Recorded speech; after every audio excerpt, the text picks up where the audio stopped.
Hola, esto es Aquí América, la revista de la actualidad del continente de France 24. Yo soy Natalia Cabrera y los invito a este recorrido por las noticias más importantes de las Américas esta semana. Vamos a Estados Unidos, el epicentro mundial de la pandemia por el COVID-19, para revisar los pasos algunas veces desacertados que toma el presidente Donald Trump para evitar que la crisis impacte en su imagen. Esto con miras a las elecciones de noviembre en las que aspira a la reelección. Y en Ecuador, las mujeres afro son el grupo étnico más agredido. Les mostramos la fortaleza de ellas, que enfrentan la doble estigmatización: ser mujeres y ser negras. Y seguimos con nuestro tour por las otras noticias, porque no todo es coronavirus. Vamos a Chile porque volvieron las protestas contra la desigualdad social, a Colombia porque hay preocupación por los asesinatos a líderes sociales y en Brasil de líderes indígenas, y otras noticias del continente. Empezamos. Con el mayor número de casos confirmados y muertes, Estados Unidos es el epicentro mundial de la pandemia por el COVID-19. Y su presidente Donald Trump, en plena búsqueda de la reelección, enfrenta mucha presión para controlar la propagación del virus y a la vez mantener la economía saludable. La frase de la semana con la que nuevamente despertó una polémica fue esta: veo que el desinfectante lo elimina en un minuto. ¿Hay alguna manera de que hagamos algo como una inyección? Expertos médicos calificaron las declaraciones de irresponsables y alertaron que inyectar desinfectante en el cuerpo humano podría causar la muerte. Escuchemos las palabras del mandatario. Veo que el desinfectante lo elimina en un minuto. ¿Hay alguna forma de que hagamos algo así como una inyección dentro del cuerpo o casi una limpieza? Porque, como pueden ver, llega a los pulmones y alcanza una cifra tremenda en los pulmones, por lo que sería interesante comprobar eso. Y también esta semana el presidente Donald Trump tomó otra medida con miras a disminuir el impacto de la pandemia en su aprobación. Firmó una orden ejecutiva que suspende la inmigración legal hacia Estados Unidos, aunque contempla algunas excepciones.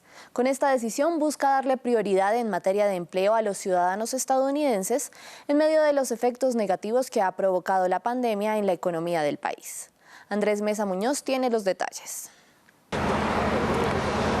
Quienes quieran vivir legalmente en Estados Unidos tendrán que esperar, aunque habrá excepciones para algunos. El presidente Donald Trump firmó una orden ejecutiva que suspende temporalmente la migración a la Unión Americana, una decisión que busca beneficiar económicamente a los estadounidenses en medio de la crisis provocada por el COVID-19. Esta orden asegurará que los estadounidenses desempleados de todos los contextos serán los primeros en la fila para los trabajos mientras nuestra economía reabre. Crucialmente, también reserva nuestros recursos médicos para pacientes estadounidenses. Durante 60 días que podrían extenderse, el gobierno no otorgará la residencia legal permanente, también conocida como Green Card, a padres, hermanos e hijos mayores de 21 años de ciudadanos estadounidenses, ni a esposos e hijos de residentes permanentes que busquen ingresar al país. Esta medida no afectará a cónyuges extranjeros e hijos menores de 21 años de ciudadanos estadounidenses que se encuentren fuera del país, ni a los extranjeros que ya están dentro de Estados Unidos y buscan este beneficio. Las puertas seguirán abiertas para los profesionales médicos o de investigación que tengan como objetivo combatir el COVID-19, así como para millonarios inversionistas. La decisión del gobierno llega justo cuando el número de solicitudes de beneficio por desempleo alcanza los 26 millones. El Congreso ha aprobado casi $3 billones para paliar los efectos negativos a la economía estadounidense. Todo en interés de la retención del trabajo y ante todo para abordar el tema clave de la salud. Pruebas, pruebas, pruebas. Las iniciativas que son necesarias para ser la clave para abrir nuestra economía. La situación ha abierto el debate sobre el rápido levantamiento de las restricciones impuestas en la mayoría de los estados para frenar la expansión del virus en un país que registra cerca de 1/3 de los contagios de todo el mundo. Vamos a Quito para conocer a Norma, una mujer afroecuatoriana que día a día se enfrenta con fortaleza a una sociedad que la estigmatiza. El 71,8% de las mujeres afroecuatorianas experimentaron al menos un hecho de violencia a lo largo de su vida. Se trata del grupo étnico más agredido en el país andino. Nuestro corresponsal Gustavo Ortega nos cuenta la historia. Norma se gana la vida limpiando casas ajenas. Apenas le queda tiempo para dedicarse a la suya. Emigró desde el sur de Ecuador hace 30 años por violencia familiar con el apoyo de su madre, sin sospechar que la capital la recibiría con racismo psicológico y discriminación a diario. En los buses uno se sube, hay gente que sí, digamos, si uno se sube y hay un asiento que está vacío, ellos simple y sencillamente pues no te dejan sentar, ¿sí? Porque estiran la pierna o ponen la mano, entonces permiso, y solamente te miran con una cara como decir de asco, y entonces uno prefiere mejor que se quede con su asiento y ya. Ella no duda que el color de su piel es el estigma que pesa sobre sus hombros.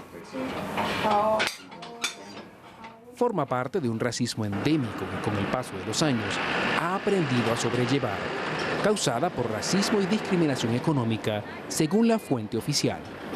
El hecho de ser uno negro pues huele mal o estás mal, pero es lo que uno ve, es lo que uno observa. Un tema que inquieta a la académica en Relaciones Internacionales Kimberly Minda, hoy activista por los derechos de las mujeres afrodescendientes. Racismo estructural, es que nosotros vivimos en sociedades que no han superado el pasado colonial. Entonces tenemos la misma estructura social, el mismo perfil histórico, la misma historia genética. Y esto se mantiene dentro de la construcción de las instituciones que mantenemos. De acuerdo al Censo Poblacional del Instituto Nacional de Estadística del año 2019, 3 de 4 mujeres afroecuatorianas serán víctimas de violencia en su vida, el grupo étnico con mayor incidencia. Lección ya vivida por Norma.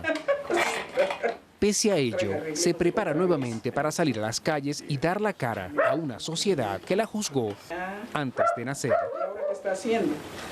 En Aquí América hacemos un tour por la región para revisar otras noticias, porque no todo es coronavirus. Tenemos información desde Chile con Patricia Luna, Colombia con César Rojas, Brasil con Valeria Zaccone y Honduras con Kenia Torres. Empezamos esta gira por América en Santiago, porque por primera vez en varias semanas los ciudadanos volvieron a manifestarse. Patricia Luna nos amplía. En Chile las medidas gubernamentales parecen no satisfacer a la población, especialmente después de que el gobierno decretara la vuelta al trabajo de los funcionarios públicos de forma presencial y paulatina, y también intenta instaurar un concepto de nueva normalidad, esto es, de retomar la actividad cotidiana manteniendo una serie de medidas como el distanciamiento social o el lavado de manos que parecen no convencer a muchos. Por primera vez en varias semanas, decenas de personas se concentraron en este punto en el que nos encontramos ahora, la mítica Plaza Italia, el punto neurálgico de las manifestaciones durante el estallido social, para mostrar su rechazo al gobierno una vez más y también a sus medidas anticoronavirus. Lo cierto es que en la mente de todos todavía está el momento de hace varias semanas en las que el presidente del gobierno, Sebastián Piñera, en un momento de cuarentena total que regía en esta zona de la ciudad, aprovechó para tomarse una foto junto a la estatua del general Manuel Baquedano, que se encuentra a nuestras espaldas, lo que suscitó la ira generalizada de la población, que entendió este gesto como una provocación. La verdad es que las autoridades aprovechan estos momentos de cierta tranquilidad en esta zona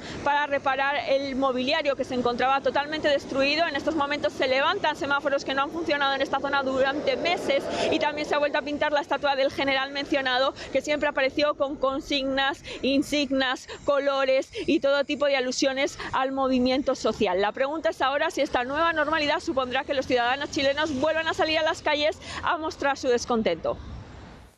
En Colombia hay preocupación porque, a pesar de las medidas de confinamiento, los líderes sociales siguen siendo asesinados. En Bogotá, César Rojas nos cuenta más. 6 defensores de derechos humanos han sido asesinados en los últimos 6 días en el departamento del Cauca, sur de Colombia, según lo han denunciado las organizaciones defensoras de derechos humanos en esta parte del país. El primero de los casos de la última semana fue el de Teodomiro Sotelo Anacona, que ocurrió el 17 de abril. 2 días más tarde, el 19, Mario Chilhueso Cruz y Andrés Cancimance fueron asesinados en ese mismo departamento, pero el día más grave fue el 22 de abril. Ese día asesinaron al defensor de derechos humanos Hugo de Jesús Giraldo y también a los líderes comunitarios Sabino Angulo y Jesús Albeiro Riascos. Estos dos últimos justamente se encontraban en una reunión con su comunidad discutiendo las amenazas a las que se enfrentan en los últimos días. La misión de apoyo al proceso de paz en Colombia de la Organización de Estados americanos, la MAP-OEA, alertó sobre esta situación, dijo que son comunidades que están en constante riesgo, y es que ese mismo 22 de abril, ese miércoles 22 de abril, en otro departamento más al sur de Colombia, en la frontera con Ecuador, fue asesinado un líder indígena Awá en medio de un enfrentamiento con la policía que se encontraba realizando sustitución forzada de cultivos. Hay algo en común entre todos estos líderes y entre todas estas amenazas, y es que muchos de estos líderes defienden la sustitución de cultivos, algo que los pone en tensión con distintos grupos armados ilegales que operan en el sur de Colombia. Y en Brasil, la preocupación es por los asesinatos de indígenas. Nuestra corresponsal en Río de Janeiro nos explica. En plena pandemia aumenta un 30% la deforestación de la Amazonía brasileña y también el cerco a los líderes indígenas. Esta semana ha sido encontrado el cuerpo de Ari Uruguay-Wawau, un líder que vivía en una reserva de la Rondônia, uno de los estados que conforman la Amazonía legal. Ari era profesor y se había significado en la lucha contra los madereros que penetran en sus territorios precisamente para robar este precioso material. Pero no se trata del único caso. A principio del mes también ha sido asesinado Zezico Rodríguez Guajajara, un líder indígena que vivía en el estado del Maranhão, en el norte del país. También era profesor y director de una escuela indígena y también era muy activo en la lucha contra los buscadores de oro y los madereros ilegales. Las ONGs y algunos agentes que se dedican a patrullar esos territorios reconocen que las agresiones contra los indígenas han aumentado desde la llegada al poder del presidente Jair Bolsonaro. Este ha dicho en varias ocasiones que quiere legalizar la minería en las reservas indígenas y que quiere desarrollar económicamente esta región. Eso ha dado alas a las personas que cometen actos ilícitos porque esperan una moratoria y así salvarse de las consecuencias legales de sus actos. Mientras tanto, los indígenas denuncian que hay un etnocidio en su contra. Y en Honduras, al menos 2 veces a la semana se registra un incendio forestal que, según las autoridades, es provocado. Kenia Torres nos tiene la información. Aparte de enfrentarse a la lucha por el COVID-19, cuyas estadísticas siguen en aumento, el número de muertos y contagios, Honduras enfrenta otro gran problema, y es que prácticamente sus bosques se encuentran en llamas. En lo que va del año, el Instituto de Conservación Forestal ha reportado aproximadamente unos 400 incendios, más de 23,000 hectáreas de bosque completamente incendiadas. En Tegucigalpa, el casco urbano, ya se han reportado 100 incendios forestales. Prácticamente las llamadas de auxilio se dan un día de por medio, afectando a muchísimas personas. La capital está sumergida en una intensa capa de humo que ha provocado a su vez serios problemas respiratorios a los niños y en general a toda la población. La mayoría de estos incendios forestales son provocados por la mano del hombre. Asimismo, en las últimas horas se dio un incendio de magnitudes catastróficas en uno de los mercados más populares de Tegucigalpa, dejando alrededor de 200 familias sin sus negocios. Gracias por acompañarme en esta emisión de Aquí América. En redes sociales me encuentran como @NataliaCabreraF24 y en France24.com hay más noticias.